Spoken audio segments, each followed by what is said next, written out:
ॐ स्थापकाय च धर्मस्य सर्वधर्मस्वरूपिणे अवतारवरिष्ठाय रामकृष्णाय ते नमः।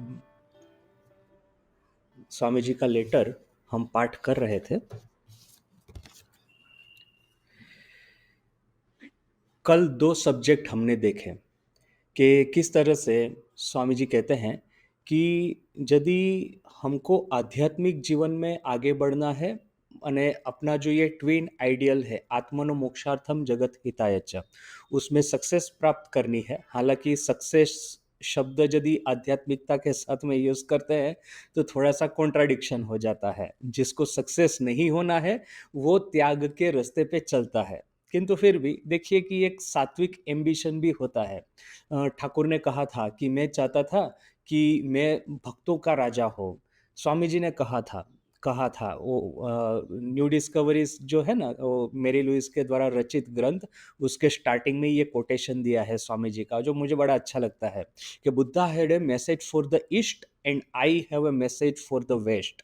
अर्थात कि भगवान बुद्ध के पास में पूर्वी देशों को देने के लिए फॉर द ईस्ट अर्थात कि पूर्व के लिए एक मैसेज था। I have a message for the west अर्थात कि ये पाश्चात्य देश है, ये आधुनिक देश है, उनको देने के लिए मेरे पास में एक मैसेज है। तो ऐसा नहीं है कि हमको अपनी जो एम्बिशन है उसको संपूर्णपणे त्याग करके यहाँ पे आना है। यदि एम्बिशन नहीं रहेगी तो हम जड़ स्वरूप हो जाएंगे, पत्थर स्वरूप हो जाएंगे। ये जो डिसिप्लिन भी फॉलो करना है सुबह को उठ करके जैसे कि मैं बेलूर मठ में ज्वाइन किया था तो हम लोगों का जहाँ पे वहाँ तो डॉर्मेट्री होती है ना, एक डॉर्मेट्री में 5 बेड थे, 5 ब्रह्मचारी के लिए जगह थी। एक बेड, एक डेस्क और एक चेयर और एक टेबल लैंप और एक शेल्फ जिसमें आप अपनी किताब रख सके। बस इतना एक ब्रह्मचारी को दिया जाता था। एक डॉर्मेट्री में 5 ब्रह्मचारी रह सकते हैं। तो एक नया ब्रह्मचारी आया एक दिन, तो वो मुझे बोलता है कि मेरा तो इच्छा है कि मैं दिन भर गंगा के किनारे बैठ करके जब ध्यान करता रहूं। तो मैंने क्या किया, वहीं पे बेड के पास में ही हमारा डेली रूटीन डेली शेड्यूल टांगा था, वो मैंने उठा करके उसके हाथ में दे दिया और कुछ मैंने कहा नहीं।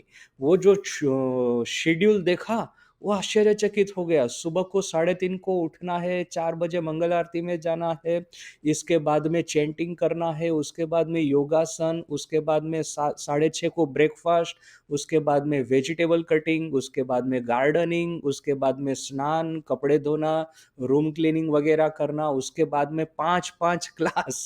और दोपहर को भी ऐसा नहीं कि रेस्ट मिलता है, वो खाने के बाद में दोपहर को भोजन के बाद में बैठ करके कथामृत पढ़ना है। माने वो कथामृत पढ़ करके थोड़ा सा लेटे, वहीं तो 2:30 का क्लास स्टार्ट हो गया और उसके बाद में वॉलीबॉल, फिर प्रेयर, फिर मेडिटेशन, फिर रात को दूसरा क्लास आहार के बाद में, मैंने मिशन ऑफिस में जनरल सेक्रेटरी महाराज के साथ में और एक क्लास होता था। रात को हम लोग, हमारा ट्रेनिंग सेंटर था वहाँ पे आते थे 10:30 को। तो 10:30 को इतने थके होते थे और सुबह तो उठना है 3:30 को, तो जैसे ही लेटे वैसे ही नींदर आ गई। ऐसा माने ये जो नींद की समस्या जो आजकल लोगों के है कि अनिद्रा, माने नींद नहीं आती, स्लीपलेसनेस, लोग ये सब नींद की गोली खाते हैं। वो बेलूर मठ जाकर के ज्वाइन कर देंगे हमारे वो नए आए हुए ब्रह्मचारी के ट्रेनिंग सेंटर में, और नींद की सब ने, और नींद नहीं आना चला जाएगा दिन भर वो बैठे बैठे। और ऐसा भी नहीं कि वो फिर दिन में नींद आता है, वहाँ भी एक इस तरह से एक सात्विक एटमॉस्फेयर खड़ा हो गया था कि ऐसा यदि अपने घर में बैठे हैं, रात को नींद नहीं आया और काम करते करते कैसा वो मन वहाँ पे एकाग्र नहीं होता है, सर झुक जाता है, ऐसा मैंने सुस्ती बिल्कुल नहीं लगता था, एकदम फ्रेशनेस लगती थी। क्योंकि क्या है, वहाँ के वाइब्रेशन ही इस तरह के हैं। तो क्या ये सब फॉलो करने के लिए आपके भीतर में कुछ तो एम्बिशन एक होनी चाहिए, अदरवाइज ये फॉलो नहीं कर पाएंगे। किंतु ये सब है सात्विक एम्बिशन, एक सात्विक टारगेट अपने जीवन में रखना है।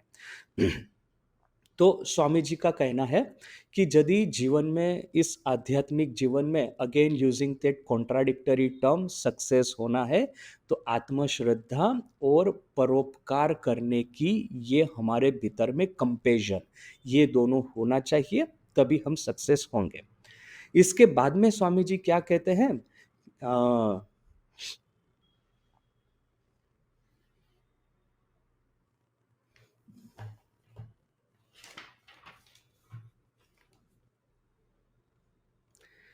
তুই भगवान आमी भगवान मानुष भगवान दुनियाते सब करছে काल के जो हमने पढ़ा कि मैं कुछ नहीं कर पाऊंगा तुम कुछ नहीं कर पाओगे, ये सब कौन सी बात है, मेरे भीतर में भी भगवान है तुम्हारे भीतर में भी भगवान है और यही भगवान दुनिया में सब काम कर रहे हैं, इससे डरने की क्या बात है। यही तो बुद्धिर दौड़, যদি কল্যাণ চাস ওইসব হিংসা ঝগড়া ছেড়ে দিয়ে কাজে লেগে যা, যারা তা করতে পারবে না তাদের বিदाई করে दे। देखिए यहाँ पे एक बिल्कुल नया टॉपिक स्टार्ट किया है स्वामी जी ने। क्या कहते हैं, यदि कल्याण चाहते हो अर्थात कि जीवन में मंगल चाहते हो तो ये सब हिंसा और झगड़ा, हिंसा अर्थात कि ईर्ष्या, ईर्ष्या और झगड़ा छोड़ करके काम में लग जाओ। जाराता कोरते पारबे ना, जो लोग ये नहीं कर पाएंगे उनको विदाई कर दो। देखिए, एक और तो स्वामी जी ने बताया कि परोपकार के लिए कार्य करना है और दूसरी बार हमको बताया कि आत्मश्रद्धा होनी चाहिए। अभी हमको एक डेंजर बता दे रहे हैं कि एक ऑर्गेनाइज होकर के जब हम काम करेंगे, अच्छा पहले तो सबके ऊपर में वाणी का प्रहार करके करके सबको डांट डांट करके इकट्ठा तो किया। अभी इकट्ठा होने के बाद में it is not like it is a smooth selling, माने इकट्ठा हो गए बस हो गया, स्वर्ग प्राप्ति हो गई, ईश्वर के दर्शन हो गए, जगत का कल्याण भी हो गया, ऐसा नहीं है। एक्चुअली ये इकट्ठा होने के बाद में तो सही चैलेंज स्टार्ट होती है। जब तक आप अकेले अकेले भ्रमण करते थे, आपकी जो चैलेंज थी वो व्यष्टि चैलेंज थी, व्यक्तिगत चैलेंज थी। यहाँ पे यदि हम व्यष्टि साधना को छोड़ करके समष्टि साधना की बात करते हैं तो सामने ये व्यष्टि चैलेंज अर्थात कि इंडिविजुअलिस्टिक हमारे सामने क्राइसिस जो खड़ी होती है, उससे भी एक स्टेप ऊपर जा करके ये कलेक्टिव क्राइसिस हमारे सामने आती है। और ये कलेक्टिव क्राइसिस क्या है, जैसे हमने कल वो बात बात में बात की थी कि यदि हम इस तरह से परोपकार के बारे में सोच तो रहे हैं, अभी पैसा किसी वो दान पेटी में डाल देना या तो किसी भिक्षुक को दे देना, ये है ना चीप कंपेरिजन है, ये उसमें कोई आता जाता नहीं है। हाँ, आपको आधा संपत्ति दान कर देते हैं तो अलग बात हो गई, किंतु जनरली हो जो 10 रुपया 5 रुपया हम डालते हैं तो इट वो तो कोई बहुत बड़ी बात नहीं है। किंतु मान लीजिए कि हम किसी कॉरपोरेट स्ट्रक्चर में रह रहे हैं, वो बाहर के जगत का कॉरपोरेट स्ट्रक्चर हो ना कि ये मोनेस्टिक कॉरपोरेट स्ट्रक्चर हो, it's a corporate structure in that sense कि यहाँ पे एक ऑर्गेनाइज्ड वे ऑफ लाइफ है, rules and regulations, accounting systems, promotions and demotions, praise and punishment, ये सब यहाँ पे भी है बाहर में भी है। इसको कहेंगे कॉरपोरेट स्ट्रक्चर। तो कॉरपोरेट स्ट्रक्चर में रहेंगे, उसके बाद में कंपेरिजन दिखाना, मान लीजिए कि किसी का प्रमोशन हो रहा है और फिर मैं यदि ये सोचूं कि नहीं मुझे प्रमोशन नहीं चाहिए, भले उसी का हो जाए, मुझे कोई दिक्कत नहीं है, तो उस समय ये अपने मन को मना लेना कितना कठिन है। और यदि मुझे प्रमोशन मिलता है और मेरे हृदय में अचानक एकाएक कंपेरिजन आ जाए कि अरे नहीं मुझे ये पोजीशन नहीं चाहिए, मैं इस मेरे से तो ये जो मेरा कलीग है ही इज मोर क्वालिफाइड, या तो फिर he is more needy to seat in that space, then उस तरह का मैंने विचार आना कितना कठिन है। एक्चुअली इस बात का सॉल्यूशन यही है कि यदि हमको मौका मिलता है, देन अपना ये क्या है कि ये धर्म है, हम किस जगह पे रहते हैं उस सभी जगह का एक धर्म है। यदि क्षत्रिय है तो उसका धर्म है शत्रु की हत्या करना, और ब्राह्मण है तो उसका धर्म है कि विद्या अभ्यास सिखाना बच्चों को। अभी ब्राह्मण यदि शस्त्र उठा ले तो वो उसके लिए अधर्म होगा। और यदि क्षत्रिय ये सोचे कि अहिंसा परमो धर्म, तो वो उसके लिए अधर्म हो जाएगा। तो हम जिस जगह पे है वो हमारा धर्म है। उस धर्म का पालन करके हमको जो पोजीशन मिलती है, कॉरपोरेट स्ट्रक्चर में हमको यदि प्रमोशन मिलता है, तो वो प्रमोशन को ईश्वर की देन समझ करके स्वीकार करके use that position for the betterment of people, और rather to whom we are serving. If you are serving in a corporation and it is the objective of the corporation to profit maximizing, then do that. They actually आज के ज़माने में क्या होता है, हमको लगता है कि प्रॉफिट मैक्सिमाइज होता है तो कुछ लोगों के पॉकेट में जाता है नो डाउट, किंतु साथ में शेयर मार्केट में बहुत सारे स्मॉल इन्वेस्टर भी होते हैं, उनको भी तो इन ए वे फायदा होता है। ये कैपिटलिज्म पे बहुत आघात हुए हैं, ये कम्युनिज्म, फासिज्म, ये सोशलिज्म, सॉफ्ट कम्युनिज्म, बहुत सारे एक्सपेरिमेंट हो चुके हैं, किंतु कैपिटलिज्म सभी फाइट के सामने अभी भी टिका हुआ है। और इवन आज चाइना भी कहने से तो कम्युनिस्ट कंट्री है, किंतु स्ट्रक्चर आधा कैपिटलिस्ट जैसा है। तो ये कैपिटलिज्म जीतता क्यों है बार बार? ये सोशलिज्म कहता है कि हम लोग ये धनवान लोगों से संपत्ति छीन करके गरीबों में बांट देंगे, ये उनका एक मेथोडोलॉजी है। कैपिटलिज्म कहता है प्रॉफिट मैक्सिमाइज करो and then share this profit among the smaller investors. तो ये जो एक नेगेटिव और एक पॉजिटिव, वो जो एक अपनी कहानी है ना, एक फेमस साइंटिस्ट, मैं उसका नाम भूल जा रहा हूँ, जगदीश चंद्र बसु ना कि जो भी है, वो एक उसके वो जब स्टूडेंट है तो बोर्ड के ऊपर में टीचर ने एक रेखा दोरी, एक चौक से एक लाइन आंका और कहा कि ये जो रेखा मैंने जो दोरी है, ये जो लाइन मैंने बनाई है, इसको छोटा कैसे किया जाए। तो बाकी जितने भी स्टूडेंट थे उन्होंने क्या किया कि वो खड़े होकर के वो बोर्ड के ऊपर में जो लाइन है तो डस्टर से लाइन को काट दिया, मुछ दिया, इरेज कर दिया, तो वो लाइन छोटी हो गई। अभी एक स्टूडेंट था, उसने क्या किया कि एक चौक लिया और उससे एक लंबी लाइन आंक दी उसी लाइन के नीचे में। तो मैंने लंबी लाइन के सामने तो वो लाइन ऑटोमेटिक छोटी हो गई, आपको तो इरेज करने की जरूरत नहीं रही। तो this is the positive way of progress. ये जो कैपिटलिज्म इसीलिए अभी भी टिका हुआ है। कोई ये नहीं कहेगा कि अपने स्वभाव को मार दो, आपकी एम्बिशन को दबा दो, या तो फिर आपका जो धर्म है उसका वध कर दो, या तो फिर आपकी जो टैलेंट है उस टैलेंट को व्यर्थ जाने दो, ऐसा नहीं कहेगा। ऐसा कहेगा कि आपकी जो टैलेंट है, आपकी जो एम्बिशन है, maximise it and then give other the benefit of whatever you earn.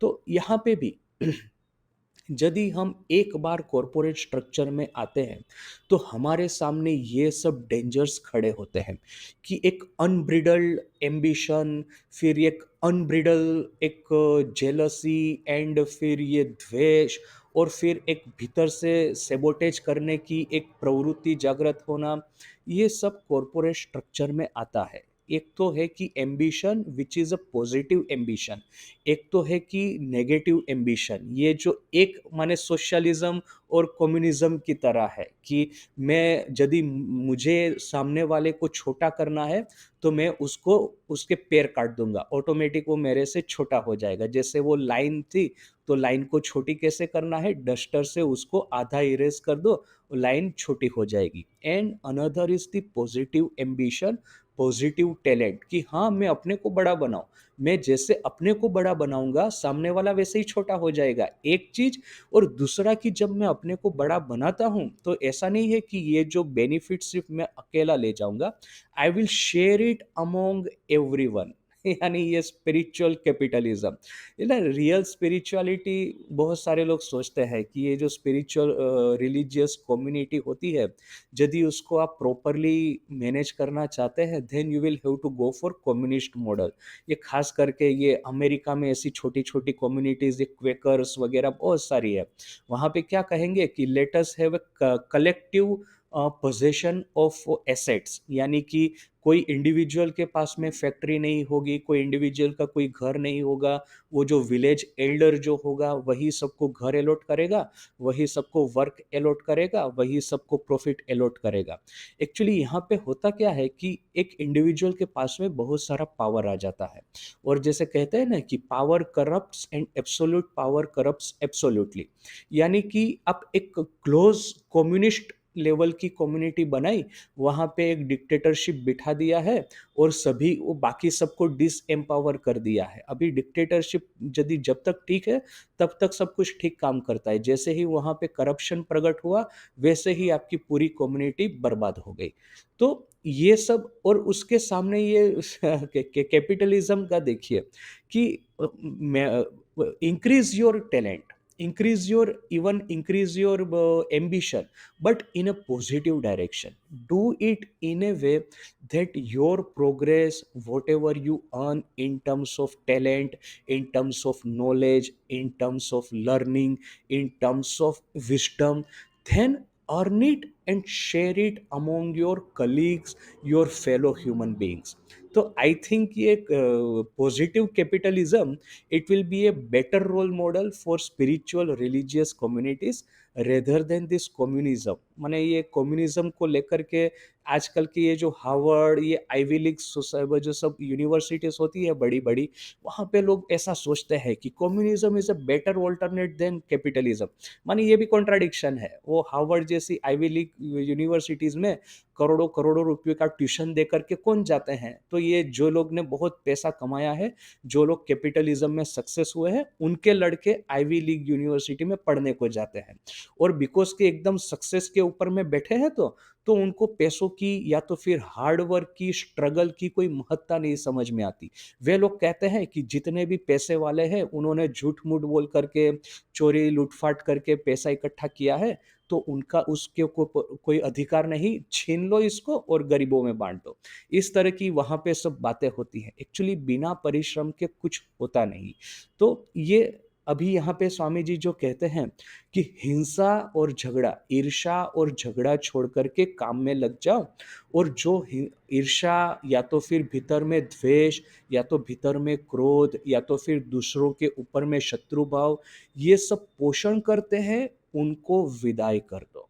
Corporate structure बनाया है, ऑर्गेनाइजेशन बनाया है, कलेक्टिव वर्किंग स्टार्ट किया है, तब वो कलेक्टिव चैलेंज सामने आएगी। जब तक ये वो दंड लेकर के और सर के ऊपर में वो जो ये माने पगड़ी पहन के वो घर घर घूमते थे, जंगल जंगल घूमते थे, नदी नदी घूमते थे, भिक्षा मांगते थे, जहाँ सोने को मिलता था सो जाते थे, जहाँ पे खाने को मिलता था खा लेते थे। ये सब उस समय जो हमको चैलेंज नज़र के सामने आती थी, हमको लगता है कि नहीं, चलो ऑर्गेनाइजेशन बना करके बेलूर मठ में बैठेंगे, then we will live happily ever after. हमको खाने की चिंता नहीं, कपड़ों की चिंता नहीं, मेडिसिन की चिंता नहीं, एक स्टेडी वर्क है।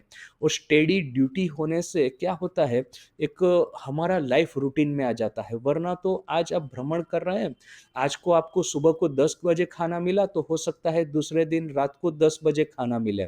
आपका रूटीन, आपका शेड्यूल, आपकी नियमित तपस्या, जप, वो सब कहाँ हवा में उड़ जाएगा यदि भ्रमण में है तो आप। किंतु बैठे हैं एक आश्रम में, सब कुछ आपका ठीक ठाक है। आपका एक कम्युनिटी है आपकी केयर करने के लिए, बीमार होने से आपको ट्रीटमेंट करने के लिए सब व्यवस्था है। तो आपको लगता है कि community life is in a way much better than this परिव्राजक लाइफ। किंतु कम्युनिटी लाइफ के उतने माने इतनी भयानक चैलेंज उसके सामने आती है जब हम एक बार धीरे धीरे करके डीपर प्रवेश करेंगे तब।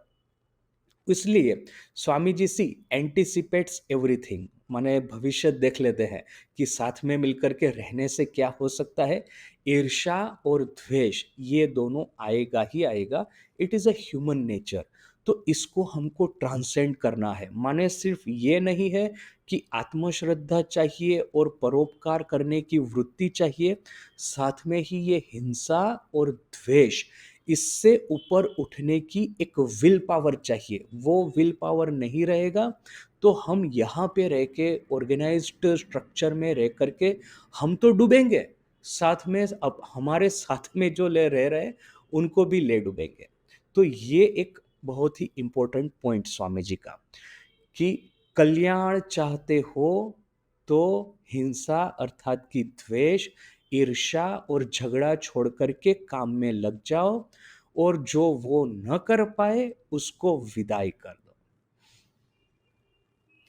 अभी इसके बाद में स्वामी जी एक बहुत लंबा टॉपिक लेते हैं।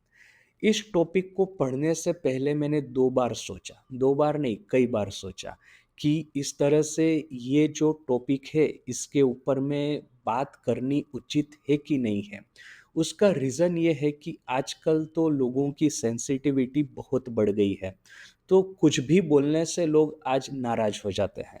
तो वो एक कंसिडरेशन था मेरा, किंतु फिर भी इसके ऊपर में इसको पढ़ कर के इसके ऊपर में थोड़ी-सी तो चर्चा करना मैंने तय इसलिए किया कि अल्टीमेटली क्या है कि कोई भी सिविलाइज़ेशन को सर्वाइव करना है, तो उसको सेल्फ एनालिसिस, डिसेक्शन करने की एबिलिटी, कैपेसिटी होनी चाहिए। यदि आप अपने को एनालाइज़ नहीं कर सकते हैं, आप अपने हृदय के भीतर में क्या चल रहा है, आपकी खुद की वीकनेस, आपके खुद के, हमारे खुद के, मैं अब मेरी ही यदि बात करूँ, मुझे ये यदि न समझ में आए कि मेरा किसी के ऊपर में द्वेष है, तो उसका रीज़न, उसका कारण मैं खुद हूँ, क्योंकि उसके ऊपर उसके मेरे में मेरे से ज़्यादा टैलेंट है उसमें, या तो फिर उसका प्रोग्रेस बहुत रैपिडली हो रहा है, या तो फिर लोग उसको ज़्यादा रिस्पेक्ट देते हैं मेरे से, या तो फिर वो जहाँ पे भी जाता है तो बहुत लोग उसकी बात सुनने के लिए आ जाते हैं, और मुझे कोई नहीं बुलाता या तो मेरी बात कोई नहीं सुनता। तो इसके लिए मेरी उसके ऊपर में ईर्ष्या है, और मैं पीछे-पीछे उसकी निंदा करता रहता हूँ, और मैं सोचता हूँ कि अरे! इस तरह के साधु को या इस तरह के व्यक्ति को ठाकुर क्यों आश्रम में लाए? तो माने यदि मैं यदि ये नहीं समझता कि अरे! उसकी निंदा करने के पीछे मेरी खुद की वीकनेस है, तो क्या होगा कि मैं एक कंप्लीटली रॉन्ग पिक्चर अपने ऑर्गेनाइजेशन के बारे में खड़ा करूँगा, अपने मन में एक मेंटल इमेज। तो ये ability to dissect and analyse, it is very necessary for a civilisation to survive. ये पहले में इसको थोड़ा-सा पढ़ते हैं, फिर इसके बारे में और डिटेल डिस्कशन करेंगे। बहुत कुछ इस पैसेज के ऊपर में सोचने को है। स्वामी जी ने भारत के ऊपर में जिस तरह से बात की है, भारत का हिंदू धर्म, भारत देश, इसके प्रति स्वामी जी का जो प्रेम था, वो अद्भुत था। माने राष्ट्र प्रेम के प्रतीक ही थे स्वामी विवेकानंद। ये first generation of freedom fighters, सभी लोग स्वामी जी से प्रेरित हुए थे, including Mahatma Gandhi, including Subhash Chandra Bose, including Sardar Patel. जितने भी आप जिनके प्रति आज हमारी रिस्पेक्ट है, सभी लोग, अरोबिंदो थे, भगत सिंह थे, सभी के मन में स्वामी जी के ऊपर में रिस्पेक्ट थी। तो रिस्पेक्ट थी क्योंकि Swami ji was a true nationalist, true patriot. तो एक ट्रू पेट्रियोट, सही सही देशभक्त, जब अपने देश के दुर्गुणों का एक एनालिसिस करता है, तो उसको बड़ा ध्यान से समझना चाहिए और सोचना चाहिए कि ये दुर्गुण है, तो इसके हम किस तरह से काउंटर करें। तो देखिए स्वामी जी क्या लिखते हैं। बिमला शशि शेंडेलेर लिखित एक पुस्तक પાઠીએ છે एवं लिखे छेन जे शशि बाबूर सांसारिक अवस्था अत्यंतो खराब। अभी विमला बोल करके स्वामी जी का एक परिचित व्यक्ति था। उसने क्या किया, शशि सैंडल, मैंने सैंडल ये एक अपभ्रंश है, वो अटक यानी सरनेम होगा सान्याल। तो एक सान्याल, शशि सान्याल सरनेम वाले किसी ने एक किताब लिखी है, और इस किताब को उसने स्वामी जी के पास में भेजा है। और क्या कहा है कि ये शशि बाबू जिसने ये किताब लिखी, उसकी सांसारिक अवस्था बड़ी खराब है, তাই জন্য তার পুস্তকের যদি এই দেশে কেহ কেহ সহায়তা করে, तो इसकी सांसारिक अवस्था बड़ी खराब है इस लेखक की। तो इस लेखक के द्वारा लिखी हुई पुस्तक यदि अमेरिका में सेल करके, अमेरिका वासियों को मना करके, इस पुस्तक के लेखक को यदि थोड़ी सी हेल्प कर दे, फाइनेंशियल मॉनेटरी हेल्प, तो बहुत अच्छा रहेगा। अभी स्वामी जी इसके ऊपर में अपनी कमेंट देते हैं। पहले तो ये पूर्व भूमिका बांध दी कि ये विमला बोल करके स्वामी जी का परिचित व्यक्ति, उसने ये शशि बाबू की किताब उनके पास भेजी और ये किताब बंगाली में लिखी हुई है और इस किताब के सहारे कोई धन की अपेक्षा, वो नाणाकीय सहाय की अपेक्षा रखते हैं। ये पूर्व भूमिका स्वामी जी ने बना दी। अभी देखिए स्वामी जी इसके ऊपर में क्या कमेंट देते हैं। स्वामी जी कहते हैं, दादा शे पुंथी होलो बांग्ला भाषाए। दादा अर्थात कि बड़े भाई, भाई वो किताब है बांग्ला भाषा में। ए देशेर लोग की साहाয্য করবে, माने बंगाली में किताब लिखी है, अभी इस देश के लोग क्या हेल्प करेंगे, सहाय करेंगे? পুঁথি পড়ে বিমলা অবগত হয়েছে যে এই দুনিয়াতে যত লোক আছে তারা সকলে अपवित्र। इस किताब को पढ़ कर के विमला, जिसने ये किताब स्वामी जी को भेजी है, वो अवगत हुआ है, अर्थात कि उसने जान लिया है कि दुनिया में जितने भी लोग हैं सब अपवित्र है এবং তাদের প্রকৃতিতে আসলে ধর্ম হবার জোটি নাই। और इन लोगों की अपवित्र प्रकृति है, इस प्रकृति की वजह से वो लोग धर्म के रास्ते पे कुछ भी प्राप्त नहीं कर सकते। কেবল ভারতবর্ষের এক মুষ্টি ব্রাহ্মণ যারা আছেন তাদের ধর্ম হতে পারে। सिर्फ भारत में मुष्टि में एक मुट्ठी भर जितने ब्राह्मण है, सिर्फ उनका ही धर्म हो सकता है। আবার তাদের মধ্যে শশী আর বিমলাচরণ এরা হচ্ছেন चंद्र सूर्य स्वरूप। और जो भारत में जो मुष्टिमय एक मुट्ठी भर ब्राह्मण है, जो लोग धर्म सही सही कर सकते हैं, उनमें भी ये चंद्र और सूर्य स्वरूप है, ये शशि और विमला। शाबाश की धर्मेर जोर रे बाप। स्वामी जी कहते हैं शाबाश, क्या धर्म का जोर लगा दिया है। विशेष বাংলাদেশে এই ধর্মটা বড়ই সহজ, মানে बांग्लादेश अर्थात कि बंगाल में ये धर्म बड़ा ही सहज है। अमन सोजा रास्ता तो आर नहीं, इस तरह का सहज रास्ता तो दूसरा नहीं है। जप तपेर आर सार सिद्धांत तो यही जे आमी पवित्र आर सब अपवित्र। जप और तप करके एक जो सार निकाला है, उसका जो एक एसेंस निकाला है, वो क्या है कि मैं पवित्र हूं और बाकी सब अपवित्र है। पैशाचिक धर्म, राक्षसी धर्म, नारकी धर्म। स्वामी जी कहते हैं ये किस तरह का धर्म है, तो ये है पैशाचिक धर्म, ये है राक्षसी धर्म और ये है नरक में ले जाने वाला नारकी धर्म। माने इस अभी देखिए, पहले तो कुछ कुछ डिस्क्लेमर यहाँ पे स्वामी जी ने ब्राह्मण शब्द प्रयोग किया है और दूसरा शब्द प्रयोग किया है बंगाल का। तो पहले तो ये समझ लेना है कि स्वामी जी किसी जाति विशेष या तो कोई राज्य विशेष को टारगेट करके नहीं कह रहे हैं। स्वामी जी ने जब ये कहा कि एक इस तरह की किताब एक ब्राह्मण ने लिखी है कि वो किताब पढ़ के हमको लगता है कि मैं और ये जो मेरी नात और ये मेरे जो रिलेटिव्स, हम लोग सही सही पवित्र है, बाकी पूरी दुनिया अपवित्र है और मेरा धर्म सही है, बाकी सबका गलत है। यदि धर्म के रास्ते पे कुछ प्राप्त होना है तो मैं मुझे ही होगा और किसी को कुछ नहीं होगा। ये जो सेल्फ सर्विंग, एक इंग्लिश शब्द है सेल्फ सर्विंग, अर्थात कि मैं अपनी ही, जैसे गुजराती में एक कहावत है, वो वर जो होता है उसकी प्रशंसा कौन करेगी, तो वर की माँ ही करेगी। तो ऐसा अपनी खुद की प्रशंसात्मक किताब एक लिखी गई है।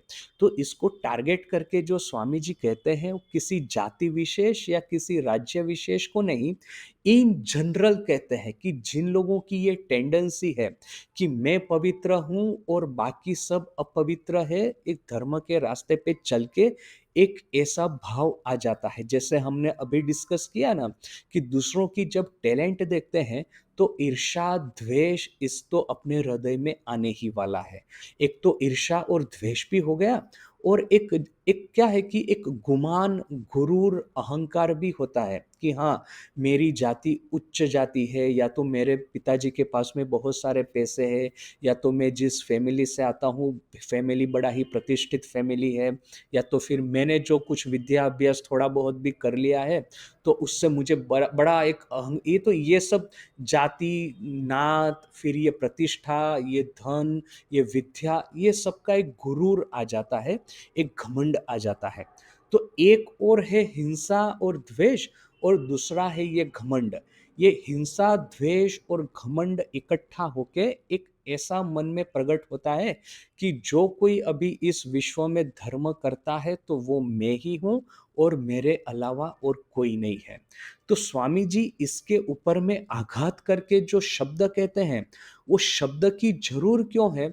क्योंकि ये सब, ये जो भाव है, ये जो नेगेटिव पेशंस और इमोशंस है, ये तो हमको तमस में डाल देंगे। सत्व की ओर जाने की तो बात ही दूर रह गई, और घोर तमस में हम डूबते जाएंगे। भारत वैसे ही तमस में था, और इस तरह का घमंड करो, और ज्यादा द्वेष करो, और ज्यादा अहंकार करो, और ज्यादा क्रोध करो, और गड्ढे में गिरो। तो स्वामी जी इस गड्ढे में हम और ज्यादा न जाएं, इसके लिए वाणी का प्रहार करके तमो नाश करने के लिए स्ट्रॉन्ग लैंग्वेज का यूज करते हैं। इस ये धर्म किस तरह का है? तो पैशाचिक धर्म, राक्षसी धर्म और नारकी धर्म। फिर आगे क्या लिखते हैं? यदि अमेरिकार लोकेर धर्म होते पारे ना, यदि अमेरिका के लोगों का धर्म न हो सके, यदि এই দেশে ধর্ম প্রচার করা ঠিক নয়, यदि इस देश में धर्म प्रचार करना ठीक नहीं है, तबे তাহাদের সাহায্য গ্রহণে आवश्यक की। तो फिर इन लोगों की सहाय प्राप्त करने की हमको आवश्यकता क्या है? यदि अमेरिका वालों का धर्म नहीं होगा, अमेरिका वाले जड़ बुद्धि के हैं, अमेरिका वाले राक्षसी है, तो फिर अमेरिका में ये किताब भेज करके अमेरिका वासियों से पैसा इकट्ठा करना कि भाई मैं गरीब ब्राह्मण हूँ, मुझे पैसा दे दो। तो क्या जरूरत है भाई इस तरह से राक्षसी लोगों का पैसा ग्रहण करने की? मत लो उनसे पैसा। जो भी भगवान ने तुमको दिया है, तुम्हारा तो धर्म ठीक ठीक हुआ है, जो भगवान ने दिया है उसी से संतुष्ट रहो। ये हमने बेलूर मठ बनाया, बेलूर मठ का ज्यादातर पैसा आपको पता है कि विदेश से आया है, जमीन खरीदने का भी और ये मंदिर बनाने का भी, वो इनिशियल समय में। तो अभी आज मैं खड़ा होके कहने लगूं कि ये अमेरिकन लोगों को ये स्वामी जी समझ में नहीं आएंगे, उनको वेदांत समझ में नहीं आएगा, उनको सिंपल सिंपल चीजें समझाओ, तो फिर स्वामी जी वहां पे गए, वहां से पैसा लेके आए, उस पैसों का मठ बनाया, उस मठ में मैं रह करके उसका मैं लाभ ले रहा हूँ। तो फिर क्या जरूरत है भाई? यदि मैंने ये तो एक पूरा एक क्या कहेंगे, हिपोक्रेसी हो गई ना एक तरह की, कि उससे सहाय भी लेनी है और उसको गाली भी देनी है। क्या जरूरत है इस तरह से? जो गरीब थे, भगवान ने गरीब रखा था, गरीबाई में रहो। उन लोगों से पैसा भी लेते हो, उनको गाली भी देते हो, ये किस तरह का तुम्हारा धर्म है? तो इसीलिए स्वामी जी कहते हैं कि मैं पवित्र, बाकी सब अपवित्र। उसमें भी ये म्लेच्छ, माने कि ये म्लेच्छ, वो लोग कहते थे ना कि ये भारत के बाहर में जो रहते हैं उसमें म्लेच्छ है। तो म्लेच्छ लोगों का तो धर्म किसी काल में हो ही नहीं सकता। यदि ऐसा मानते हो तो म्लेच्छ लोगों से पैसा क्यों कलेक्ट करते हो? এইদিকে অযাচিত বৃত্তির ধুম, আবার পুঁথিময় आक्षेप আমায় কেউ কিছু দেয় না। यहाँ पे एक आपका मैं अपनी प्रशंसा करने की एक बड़ी धूम मचा के रखी है, और दूसरी ओर आक्षेप करके रखते हैं कि कोई मुझे रिकॉग्निशन नहीं देता, कोई मुझे प्रणामी नहीं देता, कोई मुझे प्रतिष्ठा नहीं देता। अपनी खुद की प्रतिष्ठा प्रशंसा भी करनी है, दूसरों को गाली भी देनी है, और फिर दूसरों को ये भी कहना है कि मैं गाली भी दूंगा और तुम मुझे प्रतिष्ठा भी दो, धन भी दो, और नहीं देते तो फिर कंप्लेन करना कि देखो मैं उनको गाली देता हूँ, फिर भी वो मुझे धन नहीं देते। ये किस तरह का हाइपोक्रेसी है? বিমলা সিদ্ধান্ত করেছেন যে যখন ভারত শুদ্ধ লোক শশী আর বিমলার পদপ্রান্তে ধনরাশি ঢেলে দেয় না, তখন भारतेर सर्वनाश उपस्थित। विमला ने ये ठीक किया है, ये मान लिया है कि भारत में जितने भी लोग हैं, सभी लोग धनराशि विमला और शशि बाबू के पैरों में ढाल नहीं देते, तो फिर भारत का सर्वनाश आकर के उपस्थित हो चुका है। कारण, শশী বাবু সূক্ষ্ম ব্যাখ্যা অবগত আছেন এবং বিমলা তৎপাঠে নিশ্চিত অবগত হয়েছেন যে তিনি ছাড়া এ পৃথিবীতে আর কেহই পবিত্র নাই। क्यों? कारण क्या है? तो शशि बाबू ने सूक्ष्म तत्व पढ़ करके समझा है और ये सूक्ष्म तत्व पे किताब लिखी है और ये किताब पढ़ करके ये विमला है, वो भी समझ गया है कि हमारे जैसा पवित्र इस जगत में और कोई नहीं है, इस पृथ्वी पे और कोई नहीं है। यही रोगे अच्छा मैंने ये थोड़ा-सा स्वामी जी का कटाक्ष का भाव कि किस तरह से स्वामी जी इन लोगों का एनालिसिस करते हैं। अभी आगे क्या कहते हैं? "এই रोगेर औषध की", ये जो रोग लगा है कि मैं बड़ा, बाकी सब तुच्छ, तो इस रोग का औषध क्या है? बोली, "शशि बाबू के मालाबारे जेते बोलो"। कहता हूँ शशि बाबू को ये साउथ इंडिया, साउथ मलाबार बोल कर के जो विस्तार था, वहाँ पे जाने को कहो। সেখানকার রাজা সমস্ত প্রজার জমি ছিনিয়ে নিয়ে ब्राह्मणगणेर चरणार्पण करेছেন। वहाँ का जो राजा है उसने क्या किया है? समस्त प्रजा की जमीन छीन करके ब्राह्मीण लोगों को दे दी है। ग्रामे ग्रामे बड़ो बड़ो मठ, चर्ब चुष्योखाना आबार नगोद। गांव गांव बड़े बड़े मठ है और खाने का 56 भोग की धूम मचा के रखी है।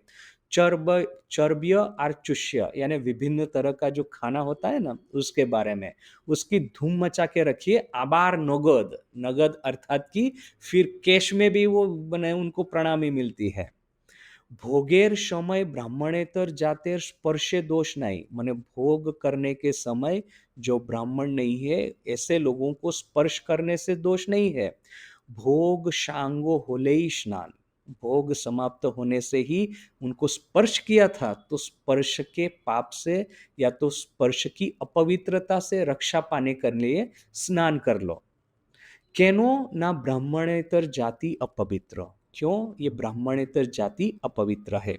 अन्य समय तादेर स्पर्श कराओ नहीं, अन्य समय भोग के अलावा और कोई समय उनको स्पर्श भी नहीं करना है। एक श्रेणीर साधु सन्यासी आर ब्राह्मण बदमाश देशटा उच्छन्न दिए छे, माने एक खास प्रकार के कुछ लोग हैं जो कि धर्म का दिखावा करता है, धर्म का स्वांग पहनते हैं, उन्होंने इस देश का सर्वनाश मचा के रखा है। देही देही चूरी बदमाशी एरा आबार धर्मेर प्रचारक, माने धर्म के नाम पे चोरी और बदमाशी और फिर धर्म के प्रचारक है ऐसा स्वांग दिखा करके ऐसा भेक पहन के घूमते हैं। पैसा नेबे सर्वनाश करबे, आबार बोले छुयो ना। पैसा लेंगे सर्वनाश करेंगे और फिर कहेंगे हमको छूना मत, हमको छूना मत।